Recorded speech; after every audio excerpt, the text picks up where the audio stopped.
Hey guys, Jordan here. So Black Adam is. Do you, do you guys smell something? One second. Well, that's just the craziest thing. I went and I opened my oven and there was this rock inside, and this rock was cooking, and I could smell it cooking. I could smell this rock cooking. What? What? What is that? The hierarchy of power in the DC universe is about to change. It's about drive, it's about power. We stay hungry, we devour. Put in the work, put in the hours, and take what's ours.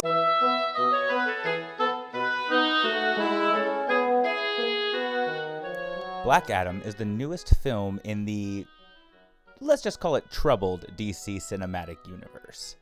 It stars The Rock as the titular Black Adam, hence why we have the Terramana here today, so that way we can have a little bit before this review, and hopefully I shall gain more strong mana.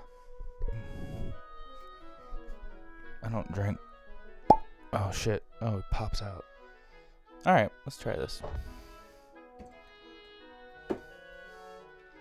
Alright, this is for you, Dwayne. Oh, fuck. Oh, go to hell, Dwayne. In the film, The Rock is, well, Black Adam, the mythical savior of a country, Kahndaq. Kahndaq is under Western police rule from a private military organization, and the movie largely follows a freedom fighter and treasure hunter and her son, who come into possession of a mythical crown that is connected to a demon realm. While obtaining this crown, Black Adam is summoned by our main characters and proceeds to cause a mixture of havoc and good in Kahndaq. Though Black Adam is merciless in how he treats his enemies are largely Kahndaq's enemies as well. So the country begins to see him as a savior, which he already is in their legends. Black Adam's exploits in Kahndaq garner the attention of Amanda Waller, who sends out the Justice Society led by Hawkman and Dr. Fate, who's played by Pierce Brosnan in the film and pretty much steals the thing. And throughout the film, Black Adam and the Justice Society must decide whether they can put aside their differences for the sake of Kahndaq. I have to admit that I was not expecting much from this movie, to be honest. I have not enjoyed The Rock's output of films since, I guess, The Rundown, honestly. The Rock is a huge global star, and his movies are huge global films that are told in very broad strokes. And there's nothing wrong with that, it just doesn't particularly interest me most times. And honestly, I enjoyed it more than I thought I would. This is by no means reinventing what a comic book film is, but it is competent enough, and the cast outside of The Rock is largely very winning. So I'll get the easy part out of the way. The Rock is fine. The Rock does what he needs to do. They understand his limitations, and they do not ask him to do much more than pose and look very moody and angry. Thus, the emotional stakes are largely placed on the supporting cast, and it's mostly successful, especially when it comes to, as I said before, the Justice Society. We have Hawkman, we have Dr. Fate, Cyclone, and Atom Smasher, played by everyone's favorite cutie, Noah Centineo. So, for the first about 15 minutes of this film, I was pretty ready to hate this thing. The opening prologue is kind of terrible. It doesn't look good at all. It just has a very washed out kind of bleach bypass look, but it's done in digital, so that just never looks good. The editing is at times some of the most atrocious editing I've ever seen, and frankly a lot of the performances, especially by the young child actor, are it's not great. However, when The Rock does show up as Black Adam in the film, it gains a little bit of life. It's kind of cool to see him be as brutal as he is. They really push the PG-13 on this one when it comes to the violence, and it's genuinely kind of cool because you just don't expect it, and they do have some fun with it. Although the action sequences with Black Adam are largely over-reliant on fancy digital camera moves, which is sometimes successful, but sometimes the editing really gets in the way. And so the movie had a little bit of life here, and I genuinely was like, okay, I mean, I guess it will be alright. But when the Justice Society showed up, I genuinely found myself sitting up in my seat, crossing my legs and leaning forward. So I guess I sat up and then I leaned. It's a bit of a process. It was a breath of fresh air. I found all of them to be well cast, insanely likable. And the script really picked up.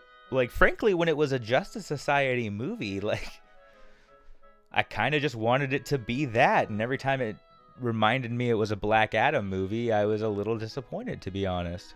Pierce Brosnan really steals the show as Dr. Fate. He is perfectly keyed into the tone of this thing. He brings just enough elder statesman gravitas while having fun, chewing on those lines, and bringing an effortless charm that he's just only Pierce Brosnan can do. Like I said, some of the action sequences I think are really good, specifically the ones involving the Justice Society. I found all of their powers to be really fun, the way they played off each other. The visuals for Dr. Fate and Cyclone in particular I thought were standouts. And honestly, in most of the Justice Society based action sequences, the editing would get out of its way and let the movie be fun. Alright,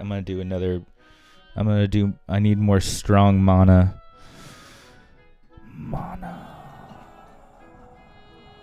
Oh, fuck, that's too much.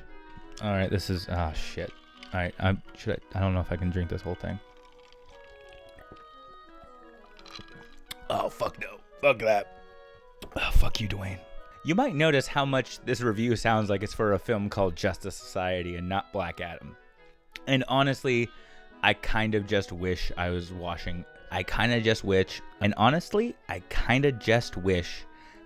watching that cast in a Justice Society movie, completely divorced of The Rock, completely divorced of Black Adam, because when it was being that, I found it so much more compelling. All that being said, nothing was terrible. Everything was perfectly serviceable. There was a little bit of some sky beaming at the end, which I was like, okay, we're still doing this. It's 2022. We're doing sky beams. I guess this one was kind of like Hellfire, so spoilers. It's mercifully 2 hours, so you're in and you're out. It really doesn't overstay its welcome. But unfortunately, part of not overstaying its welcome means that a lot of stuff seems like it's been kind of trimmed to the bone to pace the film up as much as possible. And cannot emphasize enough how much genuinely atrocious, nonsensical editing is in this movie.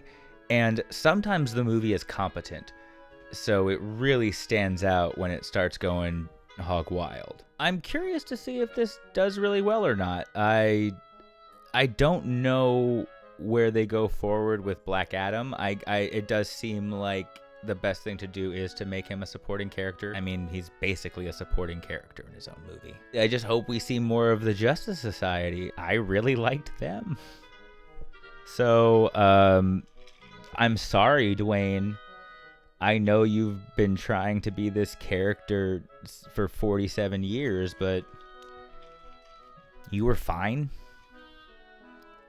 Black Adam was easily the least interesting part of the film Black Adam, and I also have to point out the really baffling use of needle drops in this film. They're just all very weird and out of place.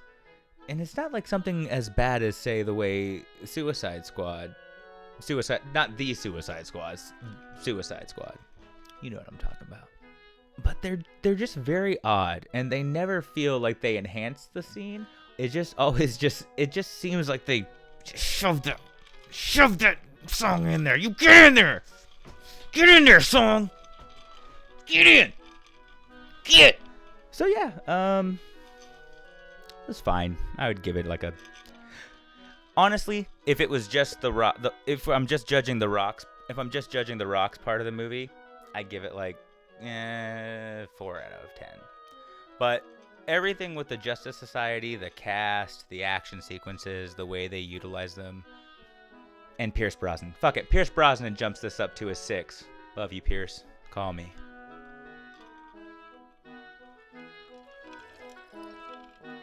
Oh, God damn it. Fuck you, Dwayne.